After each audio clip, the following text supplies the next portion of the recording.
দেখছেন টিভি9 বাংলা, রনিপা রয়েছে আপনাদের সঙ্গে। দেখুন, এবার দেখা যাচ্ছে ইউনূস প্রশাসন, ইউনূস সরকার, তারা বোধহয় এবার একটু চাপের মুখে পড়েছে, কারণ ঠেলায় পড়ে ইউনূসের ইউটার্ন। এবার বাংলাদেশের উপর দিয়ে ভারতের বাণিজ্য পথ খোলার কথা ইউনূসের মুখে। অত্যন্ত গুরুত্বপূর্ণ একটি তথ্য জানবো, আরো ডিটেলস জানবো। আমাদের সহকর্মী সুমন কল্যাণ রয়েছেন এই মুহূর্তে আমাদের সঙ্গে। সুমন, এরকম হঠাৎ করে ইউটার্ন ইউনূসের, কেন ঘটলো এরকম ঘটনা? দেখো, এটাকে বোধোদয় বলবে না কি বলবে সেটা কিন্তু বোঝা যাচ্ছে না। ঠেলায় পড়লে যে কি মানুষ করতে পারে তার কিন্তু এই বক্তব্য কিন্তু তার থেকে কিন্তু উঠে আসছে। কি বক্তব্য বলেছেন ইউনিসের বক্তব্য হচ্ছে যে ভারতের 7 সিস্টারের সঙ্গে ভারতের যোগাযোগ ব্যবস্থা খুলে বাংলাদেশ দিতে চায় এবং নেপালের সঙ্গে ভুটানের সঙ্গে তারা রাস্তা যোগাযোগ খুলে দিতে চায়, সমুদ্র বন্দর ব্যবহার করতে দিতে চায়। যে বিষয়গুলো নিয়ে বক্তব্য তিনি দিচ্ছেন গতকালকের একটা অনুষ্ঠানে, তার স্পষ্ট বক্তব্য যদি আমরা পর্যালোচনা করি, এই বক্তব্যগুলোই কিন্তু মূলত ছিল বাংলাদেশিদের ভারত বিদ্বেষী করে তোলার ক্ষেত্রে। আমাদের সঙ্গে থাকো, আগে সেই গুরুত্বপূর্ণ বক্তব্যটা আমরা একবার শুনে নিই। ভারতের 7 সিস্টারের একই অবস্থা, তার সমুদ্র দর্শন তার হয় না, হবে না। তার সঙ্গে আমরা যোগ দিয়ে একসঙ্গে এই অর্থনৈতিক অঞ্চল, আমাদের যে সমুদ্র বন্দর, তাদের মাল আনা নেওয়া করবে, আমাদের মাল আনা নেওয়া করবে, তাদের কাছে যাবে, তাদের অর্থনীতি আমাদের অর্থনীতি একসঙ্গে জাগবে।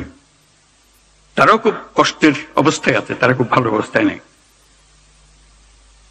তারা এই সুযোগ পেলে তারাও আনন্দিত, তাদের ব্যবসা আমাদের ব্যবসা রমরমা ব্যবসা হবে, একসঙ্গে ব্যবসা হবে। অর্থাৎ ইউনূসের বক্তব্য আপনারা শুনলেন, পরিষ্কার বক্তব্য যে ঠেলায় পড়ে ইউনূসের প্রশাসন, ইউনূস সরকার বোধহয় ইউটার্নের পথে রয়েছে। এবার বাংলাদেশের উপর দিয়ে ভারতের বাণিজ্য পথ খোলার কথা বললেন ইউনূস সরকার। ইউনূসের মুখেই সেই বক্তব্য আপনারা শুনলেন। উত্তর পূর্বের রাজ্যের সঙ্গে বাণিজ্য পথ খোলার পক্ষে সওয়াল। আন্তর্জাতিক সম্পর্ক বিশেষজ্ঞ রাজা গোপাল ধর চক্রবর্তী এই মুহূর্তে রয়েছেন আমাদের সঙ্গে।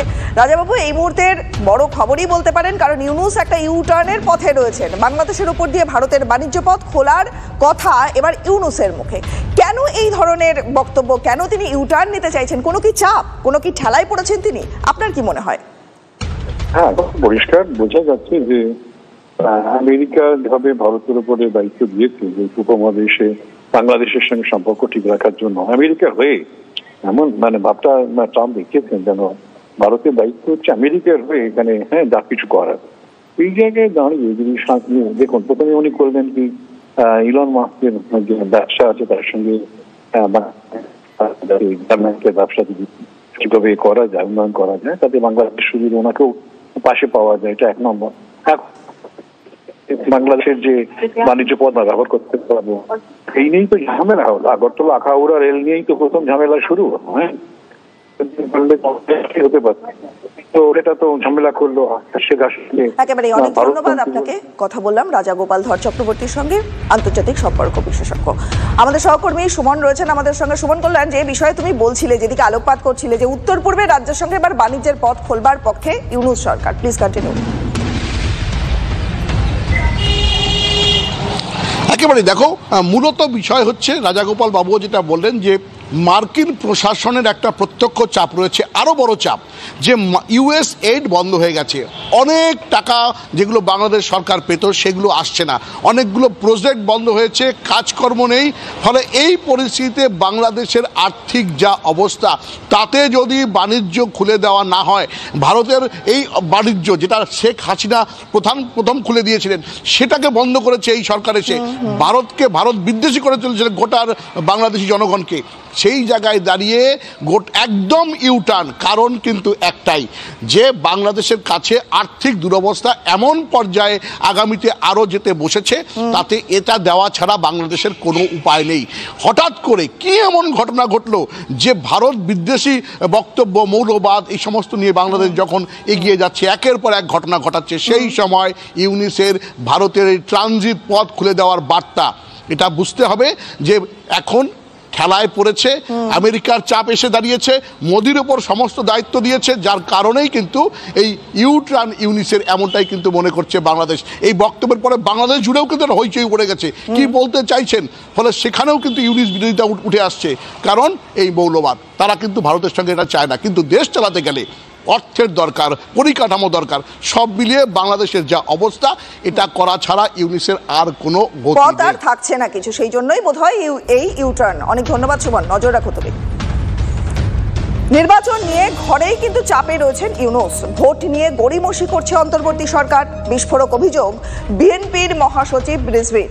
ভোটের ময়দানে নামছে বৈষম্য বিরোধী ছাত্র আন্দোলন এবং নাগরিক কমিটি। সম্ভবত নতুন দলের প্রধান হচ্ছেন অন্তর্বর্তী সরকারের উপদেষ্টা নাহিদ ইসলাম। নিরপেক্ষ নির্বাচন না হলে আরও একটা গণ আন্দোলন হবে, হুঁশিয়ারির বৈষম্য বিরোধী ছাত্র আন্দোলনের নেতা সার্জিস আলমের। আর পাশাপাশি ইউনূসের বাংলাদেশে কট্টরপন্থীদের দাপাদাপি সেটা কিন্তু এখনো অব্যাহত রয়েছে। আর এবার বন্ধ করে দেওয়া হলো ঢাকার নাট্যোৎসব। অত্যন্ত গরিমার একটি উৎসব, অত্যন্ত গুরুত্বপূর্ণ উৎসব নাট্যোৎসব, ঢাকার নাট্যোৎসব, তা বন্ধ করে দেওয়া হলো। সমস্ত ধরনের প্রস্তুতির পরেও স্থগিত হলো ঢাকা মহানগর নাট্যোৎসব। প্রথম দিন মঞ্চস্থ হওয়ার কথা ছিল মুক্তিযুদ্ধের উপর একটি নাটক। নিরাপত্তার স্বার্থে বন্ধ নাট্যোৎসব, দাবি কর্তৃপক্ষের।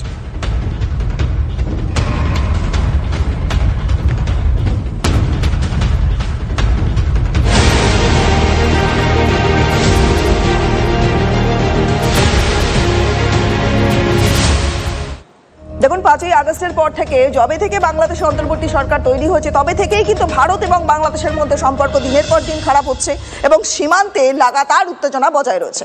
বাংলাদেশি দুষ্কৃতীদের উস্কানি, এপারে অনুপ্রবেশের চেষ্টা, বাধা পেয়ে বিএসএফ এর উপরে হামলা।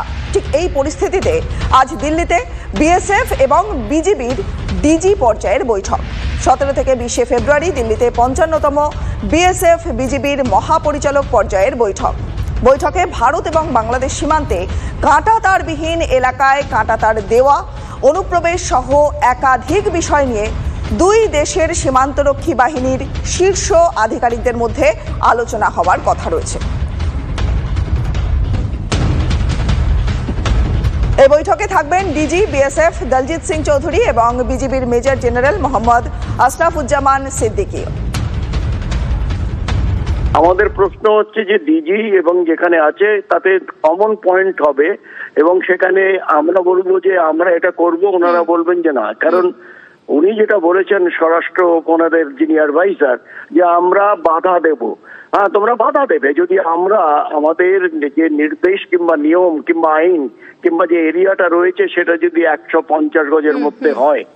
দ্বিতীয়ত হচ্ছে আমরা কাঁটাতারের বেড়া দেব, যে এখানটায় ওরা এই জায়গাটায় কাঁটাতারে বেড়া দিতে আমাদের যথেষ্ট ভাবে চেষ্টা করবে, ইনস্টিগেট করে ইন্টিমিডেট করে, যাতে আমরা এর উপরে কোনো ফার্ম অ্যাকশন নেই, যেটা ওরা চাইছে।